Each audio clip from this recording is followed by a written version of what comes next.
I'm Owen Bigland. This is the Inside Edge video blog. Happy New Year. Want to kick it off here in January with our annual report from the Greater Vancouver Real Estate Board. So every January they give us kind of a synopsis of the previous year for 2023.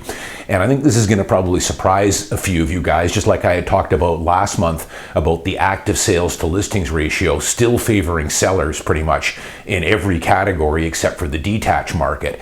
2023, as I've alluded to a few times before, was a pretty darn strong year for Vancouver real estate, especially when you consider the state of our interest rates and the number of hikes we've had, and we're at well over a 10-year high on interest rates. So again, I thought I would tell you guys, the statistics package that the Greater Vancouver Real Estate Board puts out every month is the only true source for real estate statistics.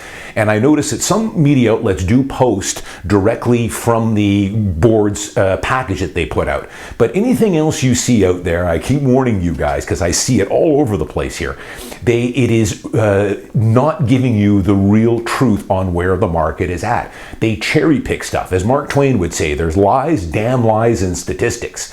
And I continue to see some of these media outlets cherry pick. No matter how good the data is, they will go in and find something they can find, and that'll be their headline. And usually what they did throughout 2023, and they do this all the time, is they'll hit you with a headline that Vancouver sales dropped 15% or Vancouver home sales dropped 30%. And as I've told you guys over and over, that stat is useless unless you take it in conjunction to what is listed.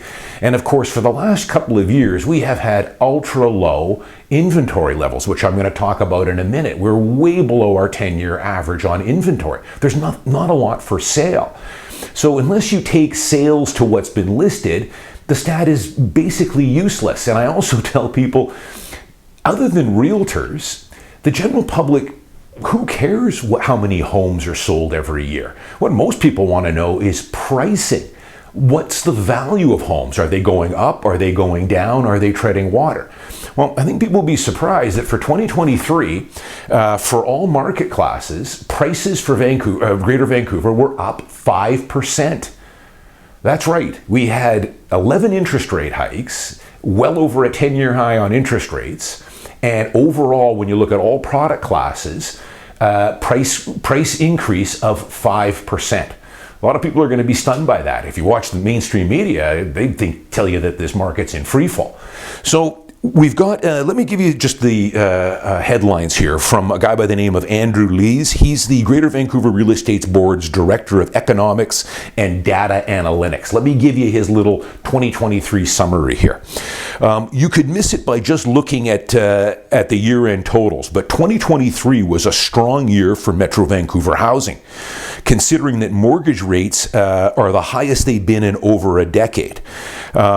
In our 2023 forecast, we called for modest price increases throughout the year, while most other forecasters were predicting price declines. Well, I can tell you, the mainstream media were unanimous. They said the market was going to crash. Remember that? They're not talking too much about it now. They've all gone quiet. They all move the goalposts like they always do. The fact that we ended the year with a 5% plus gain in home prices across all market segments, increase of 5% in value, in prices, demonstrates that Metro Vancouver remains an attractive and desirable destination, and elevated borrowing costs alone aren't enough to dissuade buyers from getting into the market. So there it is. Let me give you just some other headlines here. Properties listed on the multiple listing service in Metro Vancouver totaled 50,000 in 2023. This represents a 7.5% decrease compared to 2022. This is a 20% decrease in our 10-year average. A 10.5% decrease in our 20-year average. Let me just go on here, one more little segment here. Ultimately, the story of 2023 is one of too few homes for sale relative to the pool of willing and qualified buyers, Liz said. Sellers are reluctant to list their properties early in the year, which led to fewer sales than usual coming out of the gate. But this also led to near record low inventory levels in the spring, which put upward pressure on prices as buyers competed for the scarce homes available.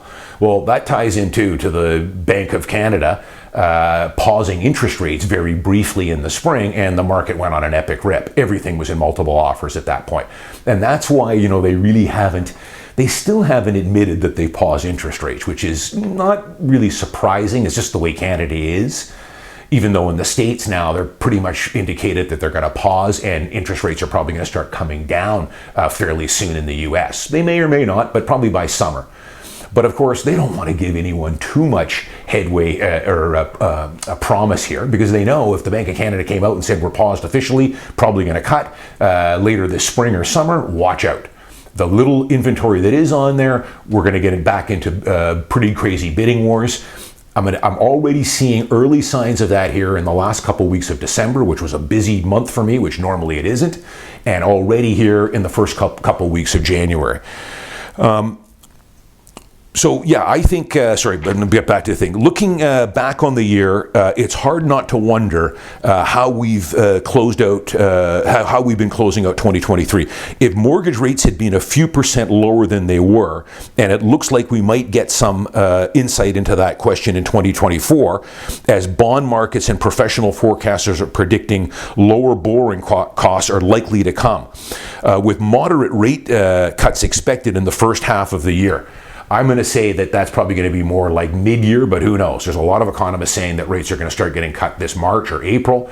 I think it might be a little longer than that, but I think rate cuts are coming, make no bones about it, and I think they will happen in 2024. So as Liz is saying here, can you imagine if they even just paused or actually made a couple of quarter point cuts?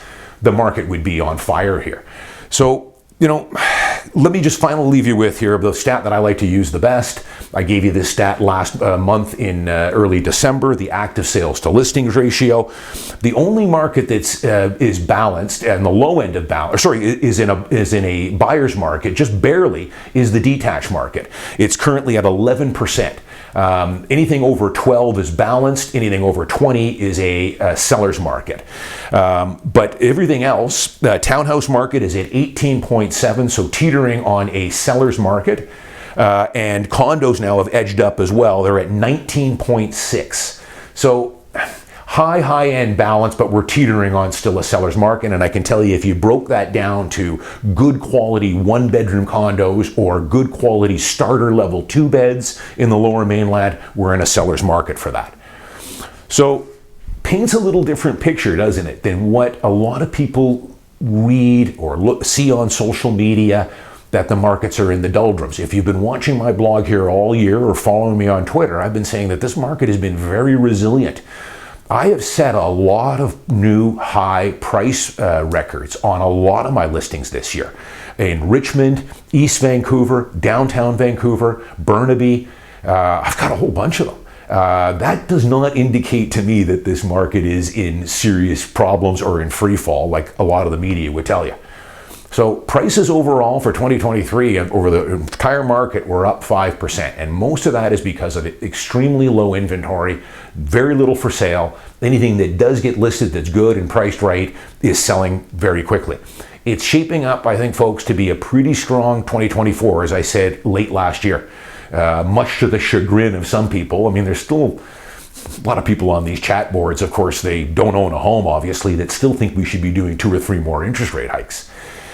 We've over-tightened, which doesn't surprise me. That's just the way Canada is, and they've probably over-tightened a bit in the US too, but I get it. Err on the side of caution, better to over-tighten than under-tighten, and we can always reduce later. And I think that's what we're going to have in 2024. We're probably going to have at least a couple of quarter point hikes, maybe a full percentage point, as some economists are pointing out. That, along with lack of inventory, and then the final thing I tell you guys, populations continue to grow, and we are not building anything in the Lower Mainland. Yeah, there's a few cranes. There's a couple of new developments going up in the West End here where I live. They were going to be condo. Now they're going to be market rental. They're not building any condo, and the bit that they are building is ultra luxury condos starting at around $2,000 a square foot.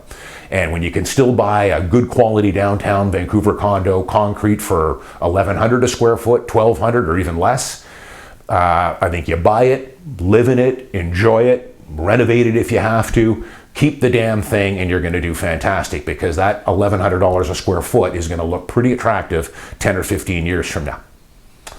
I'm Owen Bigland. As always, thanks for watching. See you guys next week.